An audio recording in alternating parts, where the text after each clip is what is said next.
Welcome to అమ్మా news morning news paper bulletin. So ఈ రోజు న్యూస్ పేపర్స్ లో వచ్చిన ప్రధాన హెడ్లైన్స్ ని ఒకసారి చూద్దాం. ముందుగా ఈనాడు పేపర్ చూసినట్లయితే ఈనాడు పేపర్ లో ప్రధాన హెడ్లైన్ గా ఉచితం సంక్లిష్టం అని చెప్పేసి ఈనాడు పేపర్ లో ప్రధాన హెడ్లైన్ గా మనం చూడొచ్చు. అయితే ఈ హెడ్లైన్ కి సంబంధించి కొంచెం బ్రీఫ్ చూస్తే ఈ వ్యాఖ్యలు ఎవరో కాదు చేసింది జస్టిస్ ఎన్వి రమణ ఈ వ్యాఖ్యలు చేశారు. ఆయన ఈ విషయాలకు ఏదైతే ఉచితాలకు సంబంధించి ఉచిత పథకాలకు సంబంధించి చాలా రోజులుగా కోర్టులో అయితే దీనికి సంబంధించి నడుస్తోంది, వాదన నడుస్తున్నాయి. అయితే దీనికి సంబంధించి కూడా ఆయన కీలక వ్యాఖ్యలు చేయడం చూడొచ్చు. నిజమైన సంక్షేమ చర్యలతో ఉచితాలను కలపొద్దు, ఓటర్లు ఉచితాల కోసం చూడడం లేదు, గౌరవప్రదమైన ఆదాయాన్ని వారు కోరుకుంటున్నారు. సిజేఐ జస్టిస్ ఎన్వి రమణ వ్యాఖ్యలు. రాజకీయ పార్టీలు ఉచిత హామీలు ఇవ్వకుండా అడ్డుకోలేం, అయితే ఉచిత హామీలు ఒక్కటే ఎన్నికల ఫలితాలను నిర్ణయిస్తాయని భావించడం లేదు. కొన్ని పార్టీలు అనేక వాగ్దానాలు చేసినప్పటికీ ఎన్నికల్లో గెలవలేకపోతున్నాయి. అంతేగాక మహాత్మా గాంధీ జాతీయ గ్రామీణ ఉపాధి హామీ వంటి పథకాలు పౌరులు గౌరవంగా జీవించేందుకు దోహదపడుతున్నాయని చెప్పేసి జస్టిస్ ఎన్వి రమణ ఈ వ్యాఖ్యలు చేశారు. అయితే ఉచిత పథకాల అంశం రోజు రోజుకి సంక్లిష్టంగా మారుతోంది. సుప్రీంకోర్టు ప్రధాన న్యాయమూర్తి జస్టిస్ ఎన్వి రమణ దీనికి సంబంధించి వ్యాఖ్యానించారు. విద్య, వైద్యం, తాగునీరు వంటి కనీస అవసరాలు కూడా కల్పించడాన్ని ఉచితం అనగలమా అని ప్రశ్నించారు. రాష్ట్రాల ఆర్థిక పరిస్థితులను పరిగణలోకి తీసుకోకుండా రాజకీయ పార్టీలు చేసే ఉచిత వాగ్దానాలను అడ్డుకునేలా కేంద్ర ఎన్నికల సంఘాన్ని ఆదేశించాలి అని కోరుతూ న్యాయవాది అశ్విని కుమార్ ఉపాధ్యాయ్ దాఖలు చేసిన ప్రజా ప్రయోజన వాద్యంపై బుధవారం CJI justice NV Ramana, justice JK Maheshwari, justice Hima కోహ్లీల ధర్మాసనం విచారణ చేపట్టింది.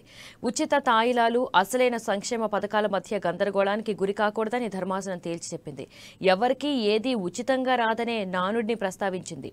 ఓటర్లు ఉచితాల కోసం చూడడం లేదని, అవకాశమిస్తే గౌరవప్రదంగా ఆదాయాన్ని పొందాలని వారు కోరుకుంటున్నారని స్పష్టం చేసింది. పలువురు న్యాయవాదులు ఒకేసారి తమ వాదనలను వినిపించడానికి ప్రయత్నించడంతో జస్టిస్ ఎన్వి రమణ ఆగ్రహం వ్యక్తం చేశారు. ఇలాగైతే కేసు విచారణను వాయిదా వేయాల్సి వస్తుందని హెచ్చరించారు. డీఎంకే న్యాయవాది విల్సన్ ఉద్దేశించి మాట్లాడుతూ, అభ్యంతరాలు వ్యక్తం చేసే హక్కు మీకుంది. మీరు పిటిషన్ను వ్యతిరేకిస్తున్న కారణంగా నేను ఉత్తర్వులు జారీ చేయడానికి వీల్లేదనడానికి లేదు. మీరు మీ అభిప్రాయాలు చెప్పండి, వాటిని పరిగణలోకి తీసుకుంటాం అన్నారు. అన్నీ ఉచితంగా ఇవ్వడమే సామాజిక సంక్షేమం అని అర్థం చేసుకుంటే అది అపరిపక్వ అవగాహన కిందకు వస్తుందని సొలిసిటర్ జనరల్ తుషార్ మెహతా అన్నారు. జస్టిస్ ఎన్వి రమణ స్పందిస్తూ, సంక్షేమ కార్యక్రమాలను ఉచిత పథకాల కింద పరిగణించకూడదు. ఆర్టికల్ 38 క్లాస్ 2 ప్రకారం ఆదాయం అసమానతల తగ్గింపునకు ప్రభుత్వం ప్రయత్నించాలి. సో దీనికి సంబంధించి చెప్పాల్సినవి కూడా చాలా ఉన్నాయి. వీడ్కోల్ రోజు మాట్లాడతా అని చెప్పేసి కూడా ఆయన దీనికి సంబంధించి మాట్లాడారు. అయితే ఏదైతే ప్రజా ప్రయోజన వాద్యం దాఖలైందో అశ్విని కుమార్ ఉపాధ్యాయ్ ఉచితాలకు సంబంధించి ఉచితాలను అడ్డుకునేలా కేంద్ర ఎన్నికల సంఘాన్ని ఆదేశించాలని కోరుతూ న్యాయవాది ఎవరైతే ఉన్నారో అశ్విని కుమార్ ఉపాధ్యాయ్ ఆయన ప్రజా ప్రయోజన వాద్యాన్ని దాఖలు చేశారు. అయితే దీనికి సంబంధించి బుధవారం సిజేఐ జస్టిస్ ఎన్వి రమణ నేతృత్వంలోని వీరు ఎవరైతే మహేశ్వరి వీరు ఉన్నారో సో వీరు దీనికి సంబంధించి ఉచితాలకు సంబంధించి మాట్లాడారు. అయితే ఉచితాలకు సంబంధించి ఉచితాలు సంక్షేమ పథకాలు రెండు కలపద్దు. సంక్షేమ పథకాలు అనేవి ప్రజలు బాగు కోరుతాయి, కానీ ఉచితాలు అనేవి ఎవరికి కూడా ఊరికినే రావు అన్న విధంగా ఉంటాయి. ఆ సామెతని గుర్తు చేసుకోండి అని చెప్పేసి కూడా ఆయన కీలక వ్యాఖ్యలు చేశారు. అయితే దీనికి సంబంధించి ఆయన రిటైర్ అయ్యేలోపు ఏదో ఒక విధంగా ఏదో ఒకటి ఉచితాలకు సంబంధించి ఏదో ఒకటి చేసి నేను ఈ మంచి పని చేసి నేను రిటైర్ అవ్వాలని చెప్పేసి కూడా ఆయన వ్యాఖ్యానించడం కూడా మనం చూసాము. అయితే ఉచితాలని సంక్లిష్టాలకు సంబంధించి ఏదైతే మహాత్మా గాంధీ జాతీయ గ్రామీణ ఉపాధి హామీ వంటి పథకాలు ఉన్నాయో ఇలాంటి పథకాలు పౌరులు గౌరవంగా జీవించడానికి ఉపయోగపడతాయి.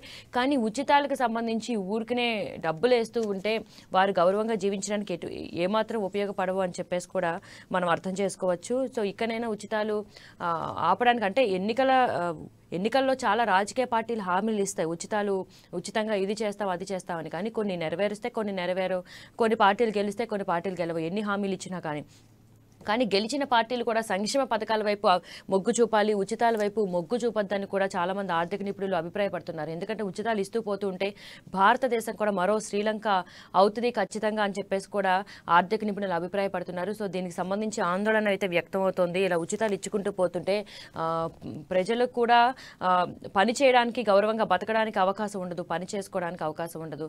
అలాగే ఇటు పార్టీలకు కూడా ఎక్కడికక్కడ డబ్బు ఖర్చు అవుతుంటుంది, దేశ ఆర్థిక వ్యవస్థ దెబ్బతింటుంది. ఉంటుంది. ఉచితాలు వద్దు, గౌరవంగా బతికేలా సంక్షేమ పథకాలు ఇవ్వండి అని చెప్పేసి కూడా చాలామంది ఆర్థిక నిపుణులు అభిప్రాయపడుతున్నారు. మరి దీనికి సంబంధించి ఎన్నికల ఎవరికి కూడా ఉచితాలని అడ్డుకునే, ఎందుకంటే సంక్షేమ పథకాల ముసుగులో ఉచితాలు అనేవి వస్తూ ఉంటున్నాయి. ఇది కూడా సంక్షేమ పథకం అనేసి కూడా వస్తూ ఉంటున్నాయి. కానీ లిమిట్ దాటి ఏదైతే సంక్షేమ పథకాలు ఉన్నాయో దానికి కొన్ని నిబంధనలు ఉంటాయి. ఆ నిబంధనలు దాటి ఉచితాలు ప్రవేశపెడుతున్నారు, దానికి సంబంధించి ఉచితాలు ఇస్తున్నారు సంక్షేమ పథకాల పేరుతో. సో వీటిని కట్టడి చేయడం కష్టం, కానీ ఏదో ఒక విధంగా దీన్ని అడ్డుకోవచ్చు. సంక్షేమ పథకాల రూపంలోకి కొన్ని మార్పులు చేసి కొన్ని నియమ నిబంధనలు విధిస్తూ ఈ ఉచితాలకి కళ్ళెం వెయ్యొచ్చు అని చెప్పేసి కూడా ఆర్థిక నిపుణులు అయితే అభిప్రాయపడుతున్నారు. సో ఇది ఇంకొక ప్రధాన హెడ్లైన్ చూద్దాం ఈనాడులో. నీచ రాజకీయాల కోసం విభజన ప్రయత్నం, భారతీయత ఐక్యతతోనే వాటిని అడ్డుకోగలం.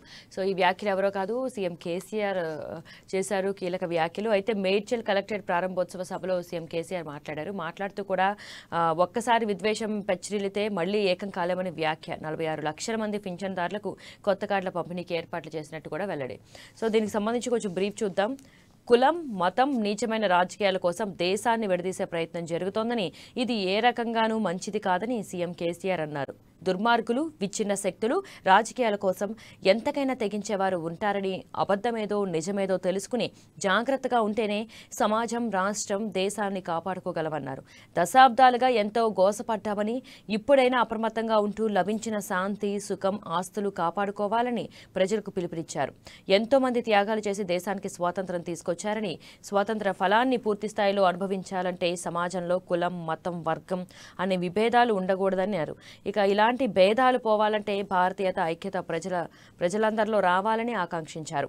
ఒక్కసారి సమాజంలో విద్వేషం పెచ్చరిల్లితే మళ్లీ ఏకం కావడం అంత సులభం కాదనే నిజాన్ని గుర్తించాలన్నారు.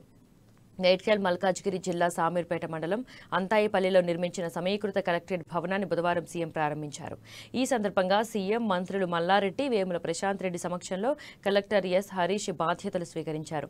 అనంతరం జరిగిన సభలో సీఎం మాట్లాడుతూ మధ్యవర్తులు, దళారుల ప్రమేయం లేకుండా, కార్యాలయాల చుట్టూ తిరిగే అవసరం లేకుండా ఆసరా పింఛన్లు అందిస్తున్నట్లు చెప్పారు.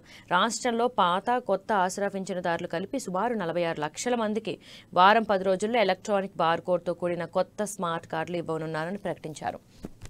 ఇక ఏదైతే మేడ్చల్ మల్కాజ్గిరి జిల్లా సామీర్పేట మండలం అంతాయిపల్లిలో నిర్మించిన కలెక్టరేట్ భవన ప్రారంభోత్సవంలో సీఎం కేసీఆర్ పాల్గొని ఆ తర్వాత జరిగిన సభలో ఆయన మాట్లాడారు. సో ఆయన ప్రసంగించిన దాంట్లో మొత్తంగా కేంద్ర ప్రభుత్వాన్ని ఎండగట్టినట్టు తెలుస్తోంది. ఇండైరెక్ట్గా కేంద్రం మీదనే ధ్వజెత్తినట్టు తెలుస్తోంది. ఇక దేశాల్లో కులం, మతం, వర్గం అని చెప్పేసి పాలిస్తున్నారు. సో ఈ విధంగా పరిపాలిస్తే ఒక్కసారి విడిపోతే మళ్ళీ కలుసుకోవడం అనేది కష్టంగా ఉంటుంది. ఒక్కసారి విచ్ఛిన్నమైతే మళ్ళీ సమాజం కలిసి ఉండడానికి, ఐక్యతగా ఉండడానికి కుదరదు అని చెప్పేసి కూడా ఇలాంటి నిజాన్ని మీరు గుర్తించాలని చెప్పేసి కూడా కేసీఆర్ ప్రసంగంలో మెన్షన్ చేసినట్టు తెలుస్తోంది. అలాగే పింఛన్కి సంబంధించి ఏదైతే మొత్తంగా 46 లక్షల వరకు కొత్త పింఛన్లు మంజూరు చేయడానికి అవుతుంది. మొత్తంగా ఇవి కూడా సుమారు 46 లక్షల మందికి వారం 10 రోజుల్లో పింఛన్కి సంబంధించి ఏదైతే మధ్యవర్తులు, దళారుల చేతిలో మోసపోకుండా వారికే ఒక స్మార్ట్ కార్డ్, బార్కోడ్తో కూడిన ఒక స్మార్ట్ కార్డ్ ఇస్తే సో దానికి సంబంధించి వారి అకౌంట్లోనే డైరెక్ట్గా పింఛన్ పడేలా కూడా ఈ పంపిణీ కూడా ఏర్పాట్లు అయితే జరుగుతున్నాయి. దాదాపు 46 లక్షల మంది వారం 10 రోజుల్లో అయితే ఈ స్మార్ట్ కార్డులు పంపిణీ చేయనున్నారు. దీంట్లో బార్కోడ్ ఉంటుంది. బార్కోడ్కి సంబంధించి డైరెక్ట్గా పింఛన్ పడే అవకాశం ఉంటుంది. సో ఇటువంటి టెక్నాలజీని తీసుకురావాలి, ఎందుకంటే మధ్యవర్తుల చేతిలో మోసపోవద్దని చెప్పి, అలాగే కార్యాలయాల చుట్టూ, ఆఫీసుల చుట్టూ తిరగకుండా మాకు పింఛన్ రాలేదు, ఎప్పుడు వస్తుందని చెప్పి అలా తిరగకుండా డైరెక్ట్గా ఆ బార్కోడ్ యూజ్ చేసి పింఛన్ పొందేలాగా కూడా డిజైన్ చేశారు. ఈ టెక్నాలజీని ఉపయోగిస్తున్నారు. సో దీనికి సంబంధించి కూడా ఆయన ఈ అనౌన్స్మెంట్ కూడా చేశారు నిన్న సభలో. ఇంకా రాష్ట్రం కానీ దేశం కానీ విచ్ఛిన్నం అవ్వకుండా మంచి రాజకీయాలు చేయాలి అని చెప్పేసి కూడా ఆయన హితో పలికినట్టు కూడా తెలుస్తోంది. ఇక మునుగోడు ఉప ఎన్నిక దగ్గర పడుతున్న కొద్దీ రాజకీయ పార్టీలన్నీ కూడా ముందుగానే చర్యలు తీసుకునే కార్యాచరణ రూపొందిస్తున్నాయి. అయితే దీనిలో భాగంగానే కేసీఆర్ కూడా వరుసగా కార్యక్రమాలు చేపడుతున్నారు. వరుసగా సభలు ఏర్పాటు చేసి సభల్లో ప్రసంగిస్తున్నారని చెప్పేసి కూడా అనుకోవచ్చు. రాజకీయ వర్గాల్లో కూడా ఈ చర్చ అయితే నడుస్తోంది. ఒకదాని తర్వాత ఒకటి కార్యక్రమాలు ఓపెన్ చేస్తూ చర్చ నడుస్తుంది. మొన్నటి వరకు ప్రగతి భవన్కే పరిమితమైన కేసీఆర్ ఎలక్షన్స్ వచ్చేస్తున్నాయని చెప్పేసి ఇప్పుడు ప్రజల్లోకి రావడం మొదలుపెట్టారు. మరి ఈ సంవత్సరం 2 సంవత్సరాలు ప్రగతి భవన్లో ఉండి అప్పుడప్పుడు వచ్చి మీటింగ్స్ పెట్టి మళ్ళీ వెళ్ళిపోయి మళ్ళీ ప్రెస్ మీట్ పెట్టి మళ్ళీ వెళ్ళిపోయి ఈ విధంగా చేశారు. కానీ ఎక్కడా కూడా అభివృద్ధి కార్యక్రమాలు అనేవే చేపట్టలేదు. ఎక్కడా కూడా చాలా ఏదైతే పెండింగ్ పనులు ఉన్నాయో ఏది కూడా ముందుకి ఆ ఫైల్ సంతకం అవ్వలేదు, ఏది ముందుకి జరగలేదు అని చెప్పేసి నడిచిన చర్చ ఇప్పుడు రీసెంట్గా కేసీఆర్ బయటకు వచ్చి రోజు ఏదో ఒక కార్యక్రమంలో పాల్పంచుకుంటూనే ఉన్నారు. దీనికి సంబంధించి రాజకీయ వర్గాల్లో కూడా చర్చ నడుస్తోంది. అసెంబ్లీ ఎన్నికలు ఇటు ఉప ఎన్నికే కాదు అసెంబ్లీ ఎన్నికలు కూడా దగ్గరకు వస్తున్న తరుణంలో ఈయన రోజు ఈ విధంగా చర్చలు పెడుతున్నారు. ఈ విధంగా సంక్షేమ పథకాలని అవని ఇవని అని చెప్పేసి కూడా ఓపెనింగ్స్కి వెళ్తున్నారని చెప్పేసి కూడా రాజకీయ వర్గాలను చర్చ నడుస్తోంది. ఇంకొక ప్రధాన హెడ్లైన్ చూద్దాం. ఉచిత పరీక్షలతో ఉపశమనం, సత్ఫలితాలిస్తున్న తెలంగాణ డయాగ్నోస్టిక్స్. సుమారు 30 లక్షల మందికి లబ్ధి. 4.5 ఏళ్లలో రోగులకు 320 కోట్ల ఆదా. కొత్తగా 19 రేడియాలజీ, 13 ఇతర ప్రయోగశాలల ప్రారంభానికి సన్నాహాలు. రాష్ట్ర వ్యాప్తంగా ఉచిత వైద్య పరీక్షలే సర్కారు లక్ష్యం. సో ఉచిత వైద్య పరీక్షలు రాష్ట్ర వ్యాప్తంగా నిర్వహించాలని చెప్పేసి కూడా తెలంగాణ సర్కార్ నిర్ణయించింది. అయితే దీనికి సంబంధించి తెలంగాణ డయాగ్నోస్టిక్స్ సెంటర్స్ని కూడా ఏర్పాటు చేసింది. అయితే సుమారు 30 లక్షల మందికి లబ్ధి చేకూర్చేలాగా అయితే ఈ సెంటర్స్ ఉన్నాయి. కొత్తగా 19 రేడియాలజీ, 13 ఇతర ప్రయోగశాలల ప్రారంభానికి కూడా సన్నాహాలు మొదలుపెట్టారు. అయితే ఈ తెలంగాణ డయాగ్నోస్టిక్స్ వల్ల పేద ప్రజలు ఉచితంగా వైద్య పరీక్షలు పొందొచ్చు. ఉచితంగా దాదాపు ఎవరంటే చాలామంది వైద్య పరీక్షలు చేయించుకోవడానికి కూడా వెనకాడతారు డబ్బులు లేక. సో అలాంటి వారికి నిజంగా ఊరటనిచ్చే అంశం అనే చెప్పచ్చు. ఒక ముందడిగేసింది వైద్య రంగంలో తెలంగాణ అని చెప్పచ్చు. పేద ప్రజలకి ఒకంత మేలు చేసిందనే చెప్పచ్చు తెలంగాణ ప్రభుత్వం. దీనికి సంబంధించి కొంచెం బ్రీఫ్ చూద్దాం. పేద రోగులు ఉచితంగా రోగ నిర్ధారణ పరీక్షలు చేయించుకునేందుకు రాష్ట్ర ప్రభుత్వం తీసుకొచ్చిన తెలంగాణ డయాగ్నోస్టిక్స్ పథకం విజయవంతమైందని తాజా గణాంకాలు పేర్కొంటున్నాయి. దీని కింద ఏర్పాటు చేసిన ల్యాబ్లు, రేడియాలజీ హబ్ల ద్వారా జూలై 31, 2022 వరకు సుమారు 30 లక్షల మంది రోగులకు లబ్ధి చేకూరినట్లు ఆరోగ్య శాఖ తెలిపింది. అలాగే నిర్ధారణ పరీక్షల సంఖ్య 1 కోటి దాటిందని వెల్లడించింది. వీటి విలువను లెక్కేస్తే 320.7 కోట్లుగా ఉంటుందని వివరించింది. ఆ మేరకు పేద రోగులకు డబ్బులు ఆదా అయినట్లు విశ్లేషించింది. ఈ నేపథ్యంలో రాష్ట్ర వ్యాప్తంగా ఉచిత వైద్య పరీక్షలే లక్ష్యంగా మరిన్ని డయాగ్నోస్టిక్ కేంద్రాల ఏర్పాట్లకు ప్రభుత్వం తాజాగా పచ్చజెండా ఊపింది. సో దీనికి సంబంధించి ఆల్రెడీ జూలై 31, 2022 వరకు సుమారు 30 లక్షల మంది అయితే రోగులు అయితే లబ్ధి చేకూరినట్లు ఆరోగ్య శాఖ అయితే వెల్లడించింది. అయితే దీనికి సంబంధించి దాదాపు వీటి విలువ లెక్కేస్తే 30 లక్షల మందికి అయిన ఖర్చును లెక్కేస్తే 320 కోట్లు, 320.7 కోట్లు. అయితే ఈ కోట్లంతా కూడా ఈ 320 కోట్లు కూడా ప్రజలకు ఆదా అయినట్లే. సో ఇది సక్సెస్ అయింది. ఏదైతే తెలంగాణ డయాగ్నోస్టిక్స్, తెలంగాణ వైద్య ఆరోగ్య శాఖ ప్రతిష్టాత్మకంగా చేపట్టిన ఈ తెలంగాణ డయాగ్నోస్టిక్స్ అనే పథకం సక్సెస్ అయింది. చాలా మంది రోగులు ఉపయోగించుకుంటున్నారు, చాలా మంది పేద ప్రజలు ఉపయోగించుకుంటున్నారు. సో దీనికి సంబంధించి సక్సెస్ అయింది కాబట్టి మరొక అడుగు ముందుకేసి మరిన్ని డయాగ్నోస్టిక్స్ రూపొందించాలని కూడా ప్రయత్నాలు మొదలుపెట్టింది. ఆల్రెడీ ఓపెనింగ్ కూడా రెడీగా ఉన్నాయి కొన్ని. అయితే ప్రారంభానికి సిద్ధమవుతున్న తెలంగాణ డయాగ్నోస్టిక్స్ ఏవో ఒకసారి చూద్దాం. వనపర్తి, నాగర్ కర్నూలు, నారాయణపేట, శంషాబాద్, మల్కాజ్గిరి, భువనగిరి, సూర్యాపేట, కామారెడ్డి, భూపాలపల్లి, నర్సంపేట, పెద్దపల్లి, మంచిర్యాల ప్రభుత్వ ప్రసూతి ఆసుపత్రి, హన్మకొండ. సో వీటిలో అయితే తెలంగాణ డయాగ్నోస్టిక్స్ అయితే ప్రారంభానికి సిద్ధంగా ఉన్నాయి. త్వరలో వీటిని ప్రారంభం చేసి ఆయా ఏరియాస్లో ఉన్న ప్రజలకి అందుబాటులో తీసుకొచ్చేలాగా చేశారు. అయితే దీనికి సంబంధించి ప్రారంభమైన దగ్గర నుంచి కూడా ప్రజలు ఉచితంగా కూడా ఏ టెస్టులు అన్నా కూడా ఆల్మోస్ట్ అన్ని టెస్టులు కూడా అందుబాటులో ఉన్నాయి. ఈ కేంద్రాల్లో అన్ని టెస్టులు కూడా చేసుకోవడానికి వీలుగా ఏర్పాటు చేశారు తెలంగాణ డయాగ్నోస్టిక్స్. ఇంకొక ప్రధాన హెడ్లైన్ చూద్దాం. గడ్కరీ, శివరాజ్ సింగ్ చౌహాన్లకు ఉద్వాసన. బీజేపీ పార్లమెంటరీ బోర్డు నుంచి తప్పించిన అధినాయకత్వం. కె. లక్ష్మణ్, యడియూరప్పలకు దక్కిన అవకాశం. దీనికి సంబంధించి కొంచెం బ్రీఫ్ చూద్దాం. బీజేపీలో వ్యవస్థాగతంగా బుధవారం కీలక మార్పులు చోటు చేసుకున్నాయి. పార్టీలో అత్యున్నత విధాన నిర్ణాయక మండలిగా పేరుగాంచిన పార్లమెంటరీ బోర్డు నుంచి కేంద్ర మంత్రి నితిన్ గడ్కరీ, మధ్యప్రదేశ్ ముఖ్యమంత్రి శివరాజ్ సింగ్ చౌహాన్లను తప్పించారు. కొత్తగా 6 నేతలను అందులో చోటు కల్పించారు. ఒక వారిలో తెలంగాణకు చెందిన సీనియర్ నేత కె. లక్ష్మణ్, కర్ణాటక మాజీ సీఎం బిఎస్ యడియూరప్ప తదితరులున్నారు. మరోవైపు బీజేపీ కేంద్ర ఎన్నికల కమిటీని కూడా పార్టీ అధ్యక్షుడు జేపీ నడ్డా పునర్వ్యవస్థీకరించారు. మహారాష్ట్ర ఉప ముఖ్యమంత్రి దేవేంద్ర ఫడ్నవీస్, కేంద్ర మంత్రి భూపేందర్ యాదవ్ తదితరులను కొత్తగా కమిటీలోకి తీసుకున్నారు. ఇప్పటివరకు బీజేపీ పార్లమెంటరీ బోర్డులో 7 సభ్యులుండగా పునర్వ్యవస్థీకరణలో ఆ సంఖ్య 11కు పెరిగింది. ఇన్నాళ్లు బోర్డులో సభ్యులుగా ఉన్న నడ్డా, ప్రధాని మోడీ, కేంద్ర హోంమంత్రి అమిత్ షా, రక్షణ మంత్రి రాజ్నాథ్ సింగ్, పార్టీ సంస్థాగత వ్యవహారాల ప్రధాన కార్యదర్శి బిఎల్ సంతోష్ యథాతథంగా కొనసాగనున్నారు. కొత్తగా లక్ష్మణ్, యడియూరప్పలతో పాటు కేంద్ర మంత్రి సర్బానంద సోనోవాల్, జాతీయ minority commission chairperson Iqbal Singh Lalpura, Ujjain స్థానం నుంచి 7 సార్లు లోక్సభకు ఎన్నికైన కేంద్ర మాజీ మంత్రి సత్యనారాయణ జటియా, హర్యానాకు చెందిన మాజీ ఎంపీ సుధా యాదవ్లకు అందులోకి తీసుకొచ్చారు. సో మొత్తంగా ఇప్పటి వరకు బీజేపీ పార్లమెంటరీ బోర్డులో 7 సభ్యులు ఉన్నారు. అయితే 7 సభ్యులు ఉండగా ఈ పార్లమెంటరీ బోర్డు పునర్వ్యవస్థీకరించింది. అయితే ఎవరైతే నితిన్ గడ్కరీ అలాగే మధ్యప్రదేశ్ ముఖ్యమంత్రి శివరాజ్ సింగ్ చౌహాన్లను కూడా తప్పించారు, వీటిలోంచి తప్పించి కొత్తగా కె లక్ష్మణ్ అలాగే యడియూరప్పకి అవకాశం ఇచ్చారు దీనికి సంబంధించి. అయితే 7 ఉండగా ఆ సంఖ్య ఇప్పుడు పునర్వ్యవస్థీకరణతో 11కు చేరింది. అలాగే బీపీ కేంద్ర ఎన్నికల కమిటీని కూడా ఆ పార్టీ అధ్యక్షుడు జేపీ నడ్డా పునర్వ్యవస్థీకరించారు. సో ఇది ఈనాడు పేపర్లో వచ్చిన ప్రధాన హెడ్లైన్స్. ఇంకొక చిన్న హెడ్లైన్ ఉంది ఈనాడు పేపర్లో. ఆహార భద్రత కార్డులతోనూ ఆరోగ్యశ్రీ సేవలు, ప్రభుత్వం సానుకూల నిర్ణయం, 10 లక్షల కుటుంబాలకు ప్రయోజనం. ఆరోగ్యశ్రీ, ఆయుష్మాన్ భారత్ పథకం కింద అందించే ఉచిత చికిత్సలకు ఆహార భద్రతా కార్డులను కూడా చెల్లుబాటు చేస్తూ రాష్ట్ర ప్రభుత్వం కీలక నిర్ణయం తీసుకుంది. గతంలో తెల్ల రేషన్ కార్డుదారులకు ఆరోగ్యశ్రీ కార్డులు అందజేశారు. అనంతర కాలంలో ప్రభుత్వ రేషన్ కోసం తెల్ల కార్డు స్థానంలో ఆహార భద్రత కార్డులు పంపిణీ చేస్తుంది. వీటిని కేవలం రేషన్ కోసం మాత్రమే పరిమితి చేశారు. ఆరోగ్యశ్రీ, ఆయుష్మాన్ భారత్లో చికిత్సలు పొందాలంటే సంబంధిత కార్డులైనా ఉండాలి లేదా తెల్ల రేషన్ కార్డైనా ఉండాలి అనే నిబంధనలున్నాయి. గతంలోనే ఆరోగ్యశ్రీ కార్డులున్న సుమారు 77 లక్షల కుటుంబాలు వీటితో వైద్య సేవలు పొందే వెసులుబాటు ఇప్పటికే ఉంది. కానీ ఆహార భద్రత కార్డు లబ్ధిదారులకు మాత్రం అవకాశం లేకుండా పోయింది. అయితే ఇప్పుడు ఆహార భద్రత కార్డులతోనూ ఆరోగ్యశ్రీ సేవలు ఉపయోగించుకోవచ్చు అని చెప్పేసి కూడా దీనికి సంబంధించి ప్రభుత్వం సానుకూల నిర్ణయం తీసుకుంది. అయితే ఈ నిర్ణయానికి సంబంధించి నిర్ణయం తీసుకోవడం వల్ల దాదాపు 10 లక్షల కుటుంబాలకు ప్రయోజనం చేకూరబడుతోంది. 10 లక్షల కుటుంబాలు లబ్ధి పొందనున్నాయి. ఎందుకంటే ఆహార భద్రత కార్డులు చాలా మందికి ఆరోగ్యశ్రీ కార్డు లేవు.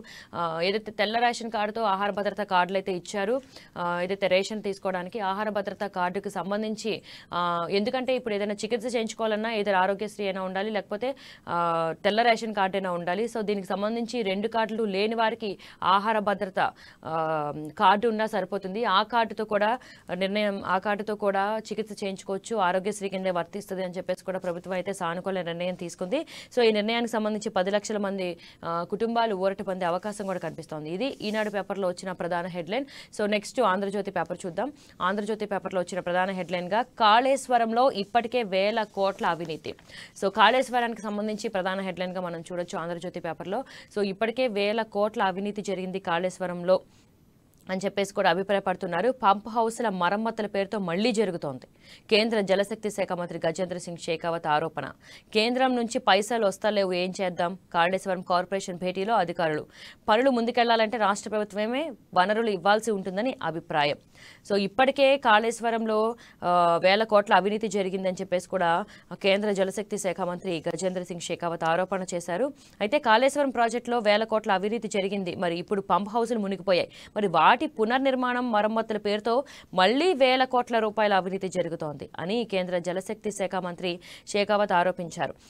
బుధవారం ఢిల్లీలోని బీజేపీ జాతీయ కార్యాలయంలో ఆయన విలేకరులతో మాట్లాడారు. పాలమూరు రంగారెడ్డి ప్రాజెక్టుకు కేంద్రం సహకరించడం లేదని, తెలంగాణకు మోడీయే ప్రధాన శత్రువని 15 ఆగస్టు వేడుకల ప్రసంగంలో తెలంగాణ సీఎం కేసీఆర్ ఆరోపించిన విషయాన్ని విలేకరులు ఆయన దృష్టికి తీసుకొచ్చారు.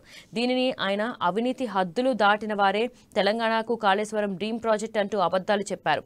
చట్టబద్ధమైన అనుమతులు తీసుకోకుండా ఆ ప్రాజెక్టును నిర్మించేందుకు ప్రయత్నించారు. మీరు వెళ్లి దాన్ని చూడండి. కాళేశ్వరం ప్రాజెక్టుకు చెందిన పంప్ హౌసులు మునిగిపోయాయి. 1000 కోట్ల రూపాయలు వెచ్చించినా సాంకేతికంగా వాటిని సరిగా నిర్మించలేదు. ఇప్పటికే 1000 కోట్ల అవినీతి జరిగింది.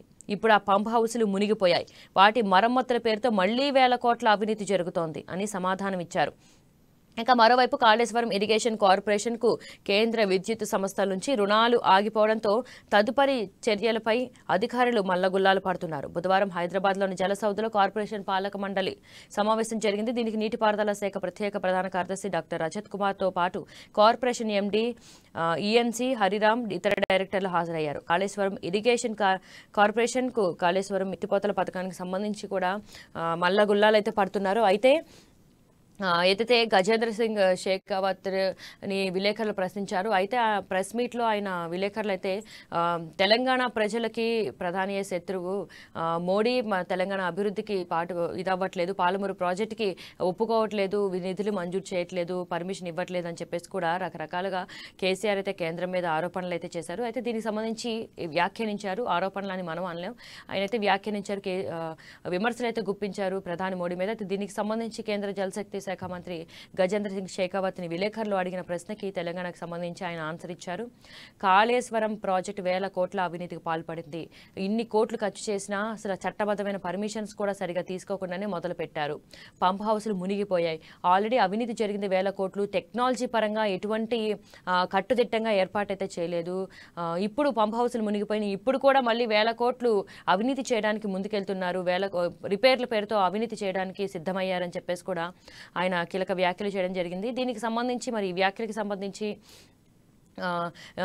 కేంద్రం నుంచి అయితే ఎటువంటి ఫండ్స్ రావు, ఇప్పటి వరకు వచ్చినాయి, కానీ చాలా అవినీతి జరిగింది. అవినీతి జరిగిన తర్వాత ప్రూవ్ చేసుకోలేకపోయారు. ఇప్పటికీ మళ్ళీ మునిగిపోయి కాళేశ్వరం ప్రాజెక్ట్ ఎటు కాకుండా అయిపోయింది. సో ఇన్ని 1000 కోట్లు ఖర్చు పెట్టినా కానీ ఎందుకు పనికిరండా నిరుపయోగంగా కూడా కనిపిస్తోంది. సో దీనికి సంబంధించి అవినీతి జరిగింది కాబట్టి రావట్లేదు, డబ్బులు ఇవ్వట్లేదు అని చెప్పేసి కూడా ఆయన మెన్షన్ చేయడం జరిగింది. అయితే దీనికి సంబంధించి ఇటు రాష్ట్ర ప్రభుత్వం మాత్రం మల్ల గుల్లాలు పడుతోంది. నిధులు ఆగిపోయినాయి కాళేశ్వరం ప్రాజెక్టుకి సంబంధించి, ఇంకా రావాల్సినవి. సో ఇప్పుడు ఆ నిధులు విడుదల చేయకపోతే ఏ విధంగా ముందుకెళ్ళాలి, కాళేశ్వరం ప్రాజెక్టు మరమ్మతులకు సంబంధించి ఏ విధంగా ముందుకెళ్లాలని చెప్పేసి హైదరాబాద్లోని జల సౌధంలో కార్పొరేషన్ పాలక మండలి అయితే సమావేశం అయితే ఏర్పాటు జరిగింది. మరి దీనికి సంబంధించి కేంద్ర ప్రభుత్వం ఏమైనా నిధులు మంజూరు చేసే అవకాశం ఉందా, లేకపోతే రాష్ట్ర ప్రభుత్వమే భరిస్తుందా? ఎందుకంటే ఖచ్చితంగా కేంద్రం అయితే ఒకటే అంటుంది, రాష్ట్ర ప్రభుత్వమే ఈ ప్రాజెక్టుకి సంబంధించి ఏం మరమ్మతులు చేసినా రాష్ట్ర ప్రభుత్వమే భరించాలి అంటుంది. ఇటు ప్రతిపక్షాలేమో రాష్ట్ర ప్రభుత్వం కాదు, ఎవరైతే కాంట్రాక్టర్ ఉన్నారో ఆయనే ఈ మరమ్మతులకు సంబంధించి భరించాలి, అతను వెనకేసుకొస్తుంది ఈ రాష్ట్ర ప్రభుత్వం అని చెప్పేసి ఇటు ప్రతిపక్షాలు కాంగ్రెస్, బీజేపీ కూడా అంటున్నాయి రాష్ట్రంలో. సో కాంట్రాక్టర్ని తప్పించేందుకు ఇంజనీర్ల మీద నెపం నెట్టుతున్నారు, ఇంజనీర్లే సరిగా చేయలేదని వాళ్ళ మీద నెపం నెడుతున్నారని చెప్పేసి కూడా రాష్ట్ర ప్రభుత్వం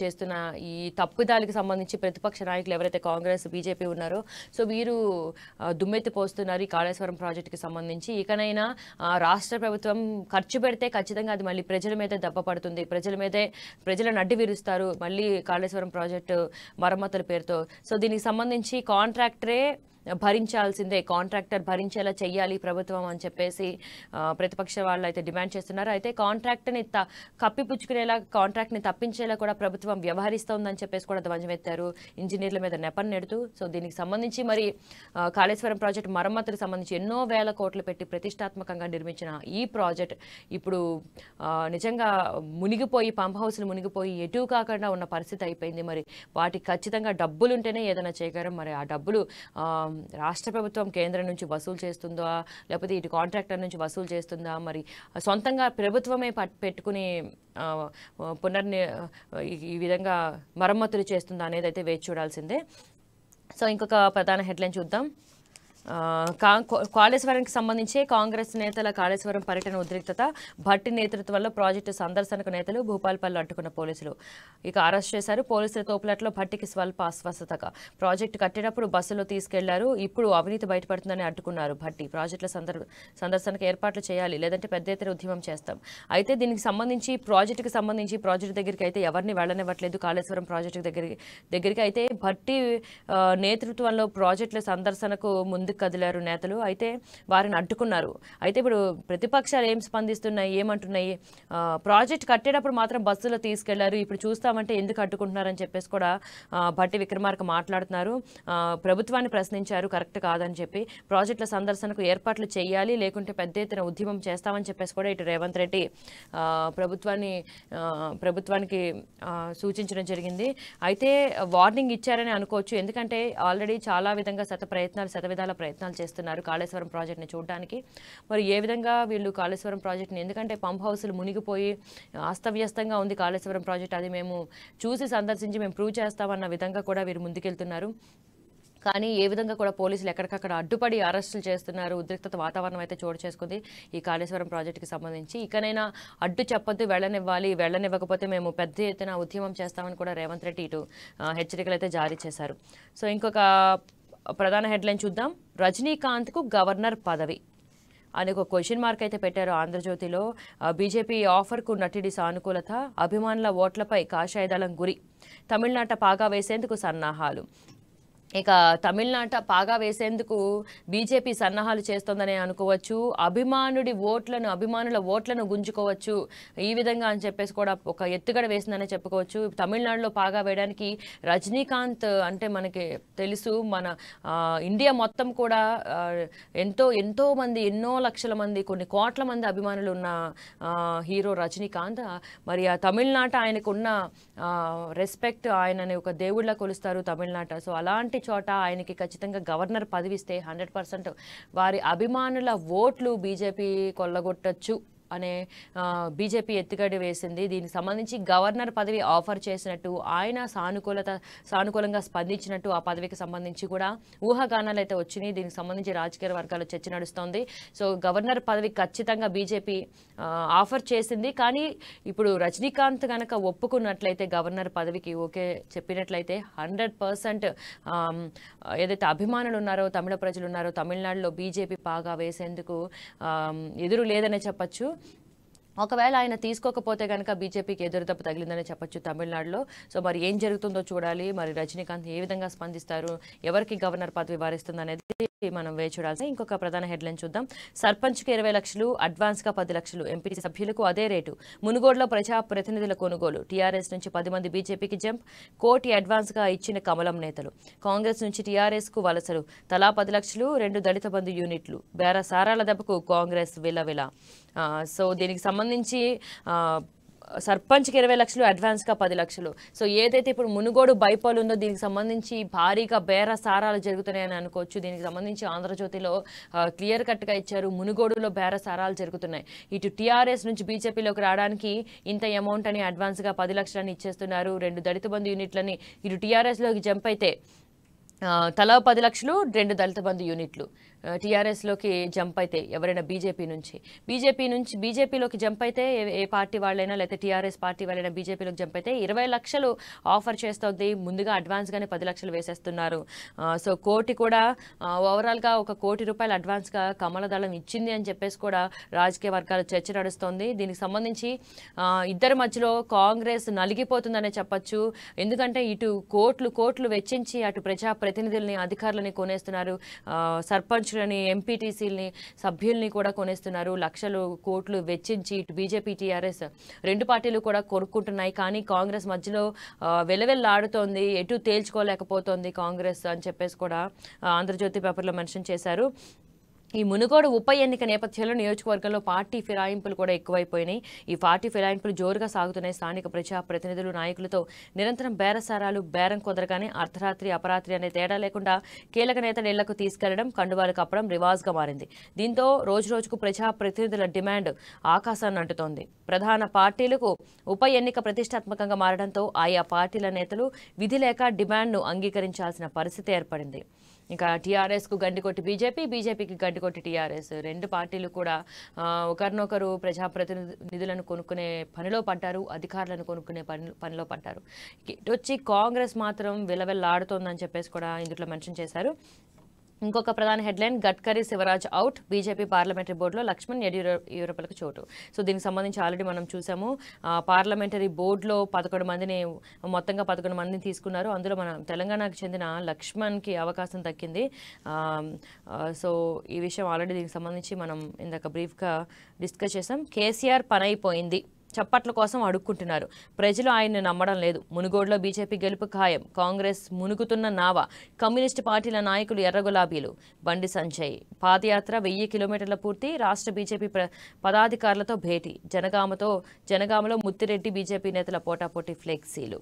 సో దీనికి సంబంధించి కేసీఆర్ పని అయిపోయిందని చెప్పేసి కూడా బీజేపీ చీఫ్ బండి సంజయ్ కీలక వ్యాఖ్యలు చేశారు. ఇంకో ప్రధాన హెడ్లైన్. ఏపీ సర్కార్ డేంజర్ జోన్లో, హైకోర్టు అనుమతి లేకుండా కేసుల ఉపసంహరణకు జీవోలు ఇస్తారా, అది కోర్టు ధిక్కరణకు పాల్పడ్డవే. సర్వోన్నత న్యాయస్థానం చెప్పినా పట్టించుకోరా, జీవోలను మేము కొట్టేస్తే పర్యవసానాలు తీవ్రంగా ఉంటాయి, మీరే ఓ పరిష్కారంతో కోర్టుకు రండి, జగన్ సర్కార్కు తేల్చి చెప్పిన కోర్టు. విచారణ వచ్చే మంగళవారానికి వాయిదా. తమ అనుమతి లేకుండా ఎంపీలు ఎమ్మెల్యేలపై ఉన్న కేసులను ఉపసంహరించేందుకు ఏపీ ప్రభుత్వం జీవోలు జారీ చేయడంపై హైకోర్టు తీవ్రంగా స్పందించింది. సుప్రీంకోర్టు ఉత్తర్వులను పట్టించుకోకుండా జీవోలు ఇవ్వడం ద్వారా ప్రభుత్వం డేంజర్ జోన్లో ఉందని వ్యాఖ్యానించింది. ప్రజా ప్రతినిధులపై కేసుల ఉపసంహరణ నిమిత్తం రాష్ట్ర ప్రభుత్వం నేరుగా చర్యలు ప్రారంభించడానికి వీల్లేదని సుప్రీంకోర్టు 2020 సెప్టెంబర్ 16 తేల్చి చెప్పిందని గుర్తు చేసింది. ఆ ఆదేశాలు పట్టించుకోకుండా రాష్ట్ర ప్రభుత్వం కేసుల ఉపసంహరణకు జీవోలు ఇవ్వడం కోర్టు ధిక్కరణకి వస్తుందని స్పష్టం చేసింది. దీనికి సంబంధించి ఏదైతే ఎంపీలు ఎమ్మెల్యేలపై ఉన్న కేసుల్ని ఉపసంహరించుకునేందుకు ఏపీ ప్రభుత్వం జీవో జారీ చేసిన అయితే దీనికి సంబంధించి ఇంతకుముందే హైకోర్టు అయితే తీవ్రంగా స్పందించాం. ఆల్రెడీ దీనికి సంబంధించిన జీవోలకు సంబంధించి ఎటువంటి జీవోలైనా జారీ చేస్తే చిన్న కేసున్న ఎంపీ మీద కానీ ఎమ్మెల్యే మీద కానీ చిన్న కేసున్నా ఖచ్చితంగా తెలియజేయాల్సిందే, దానికి సంబంధించి తీయాల్సిందే. ఆ కేసుకు సంబంధించి మీరు ఎటువంటి ఆదేశాలు లేకుండా మీరు ఎంపీలు ఎమ్మెల్యేల కేసులు ఉపసంహరించుకోవడానికి మీకైతే ఆదేశాలు అయితే లేవు, ఏ విధంగానూ ఏ చిన్న కేసున్నా తీయాల్సిందేనని ఇంతకుముందే హెచ్చరికలు అయితే జారీ చేసింది. దీనికి సంబంధించి మళ్ళీ ఇప్పుడు తాజాగా ఉపసంహరించుకునేందుకు ఏపీ సర్కారు జీవోలు అయితే జారీ చేయడం జరిగింది. ఏదైతే ఎంపీ ఎమ్మెల్యేలపై ఉన్న కేసుల్ని ఉపసంహరించుకునేందుకు ఏపీ ప్రభుత్వం జీవోలు జారీ చేయడంపై హైకోర్టు అయితే తీవ్రంగా స్పందించింది. ఖచ్చితంగా సుప్రీంకోర్టు ఉత్తర్వులను పట్టించుకోకుండా జీవోలు ఇవ్వడం ద్వారా ప్రభుత్వం డేంజర్ జోన్లోకి వెళ్ళిందని కూడా, డేంజర్ జోన్లో ఉందని కూడా ఏపీ హైకోర్టు వ్యాఖ్యానించింది. ఇక ప్రజా ప్రతినిధులపై కేసుల ఉపసంహరణ నిమిత్తం రాష్ట్ర ప్రభుత్వం నేరుగా చర్యలు ప్రారంభించడానికి వీల్లేదని సెప్టెంబర్ 16, 2020 తేల్చి చెప్పింది సుప్రీంకోర్టు. సో దీనికి సంబంధించి ఈ ఆదేశాలు అస్సలు పట్టించుకోకుండా కేసులు ఉపసంహరణ జీవోలు అయితే ఏపీ ప్రభుత్వం జారీ చేసింది. మరి దీనికి సంబంధించి సుప్రీంకోర్టు ఏ విధంగా ఏపీ ప్రభుత్వం మీద నిర్ణయం తీసుకుంటుందో, ఎటువంటి ఆంక్షలు విధిస్తుందో దీనికి సంబంధించి, ఎందుకంటే ఆల్రెడీ విచారణకు జగన్ సర్కార్కి అయితే తేల్చి చెప్పింది, పర్యవసానాలు తీవ్రంగా ఉంటాయి, మీరే ఓ పరిష్కారంతో కోర్టుకు రండి అని చెప్పేసి కూడా జగన్ సర్కార్కి అయితే చెప్పడం జరిగింది. మరి ఏ విధంగా ఎటువంటి ఎక్స్ప్లెనేషన్తో జగన్ సర్కార్ కోర్టుకు వెళ్తారో చూడాలి. సో ఇంకొక చిన్న హెడ్లైన్స్ చూద్దాం. ఫైనల్గా ఆంధ్రజ్యోతి పేపర్లో కాంగ్రెస్ కల్లోలానికి బాధ్యుడు రేవంతే, ఆయన వల్లనే రాజగోపాల్ రెడ్డి పార్టీని వీడారు, రేవంత్ ఏజెంట్గా వ్యవహరిస్తున్న ఠాకూర్, సీనియర్ నేత మర్రి శేషధర్ రెడ్డి ఆరోపణ.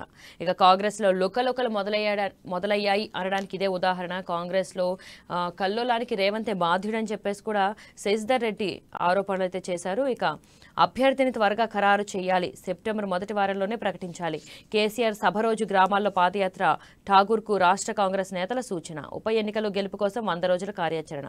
మునుగోడు ప్రచార కమిటీ సభ్యులతో భేటీలో మాణిక్యం ఠాగూర్, తాను ఎవరికి ఏజెంట్ కానని స్పష్టీకరణ. సో ప్రతి విమర్శలకి కాంగ్రెస్లో తావు లేకుండా పోయింది. ఎక్కడ చూసినా విమర్శలు ప్రతి విమర్శలే కనిపిస్తున్నాయి. అంతర్గత కుమ్ములాట్లు కూడా కాంగ్రెస్లో చాలా ఎక్కువయ్యాయి. అన్ని పార్టీలకు కంపేర్ చేస్తే కాంగ్రెస్లోనే ఎక్కువ ఉన్నాయని చెప్పేసి కూడా రాజకీయ వర్గాల చర్చ నడుస్తుంది. దీనికి సంబంధించింది ఇదే ఎగ్జాంపుల్గా చెప్పుకోవచ్చు. ఇంకొక చిన్న హెడ్లైన్ చూద్దాం. ఉగ్ర గోదావరి, మేడిగట్టుకు 10.25 లక్షల క్యూసెక్యులు, భద్రాద్రి వద్ద 54.4 అడుగుల ఎత్తులో ప్రవాహం, కృష్ణా ప్రాజెక్టులకు నిలకడగా వరద, శ్రీశైలంలోకి 3.75 లక్షల క్యూసెక్యులు. ఇక గోదావరి మళ్ళీ ఉగ్రరూపం దాల్చుతోంది. ఎక్కడికక్కడ 1వ నెంబర్ హెచ్చరికల బోర్డులు అయితే జారీ చేస్తున్నారు. దీనికి సంబంధించి గోదావరికి సంబంధించి కృష్ణా జలాలు అయితే నిలకడగా అయితే ఉన్నాయని చెప్పుకోవచ్చు. ఇక ఇంకొక ప్రధాన హెడ్లైన్ చూద్దాం. గంటకు 28 సిజేరియన్లు, కడుపు కోతల్లో దేశంలోనే అగ్రస్థానంలో తెలంగాణ, రాష్ట్రంలో 57% శస్త్రచికిత్స కాన్పులే, ప్రైవేటు ఆసుపత్రిలోనే ఎక్కువ, కొందరు నొప్పులు భరించలేక మరికొందరు ముహూర్తాలు చూసుకుని ఆపరేషన్లు, మహిళల్లో ఊబకాయం, మధుమేహం, రక్తపోటు వంటి సమస్యల కారణం. 2 దశాబ్దాల క్రితం కోతలు 10 నుంచి 15%. ఇక ప్రస్తుతం దీనికి 4 రెట్లు అధికం. సిజేరియన్లు తగ్గించేందుకు సర్కార్ చర్యలు, ఏడాదిలో 2% మేర తగ్గిన ఆపరేషన్లు. సో సిజేరియన్ అంటే మహిళలకి సంబంధించి ఏదైతే కడుపు కోత అని చెప్పేసి కూడా అడ్డుపడడం లేదు, అడ్డగోలుగా సిజేరియన్ కాన్పులు జరుగుతున్నాయి. ఎంతలా అంటే సగటున గంటకు 28 శస్త్రచికిత్సలు, ప్రసవాలు జరుగుతున్నాయి.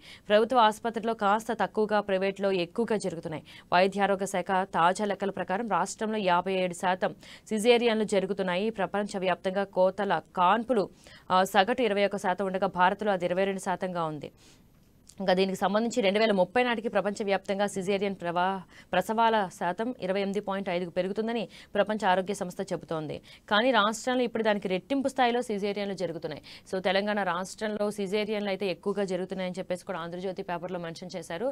అయితే ఏదైతే కాన్పుల సమయంలో చాలామంది కడుపు కోతల్లో కూడా దేశం ప్రపంచవ్యాప్తంగా 21% ఉంటే మొత్తంగా మన దేశం మాత్రం 22% ఉంది సిజేరియన్ విషయంలో. అయితే అచ్చంగా తెలంగాణలో మాత్రం 57% కూడా ఉంది. ఎందుకంటే గంటకి 28 సిజేరియన్లు జరుగుతున్నాయి, సిజేరియన్ శస్త్రచికిత్సలు జరుగుతున్నాయని చెప్పేసి కూడా వైద్య ఆరోగ్య శాఖ రిపోర్ట్స్లో అయితే తేలింది. సిజేరియన్ అయితే లేడీస్కి అంత మంచిది కాదు.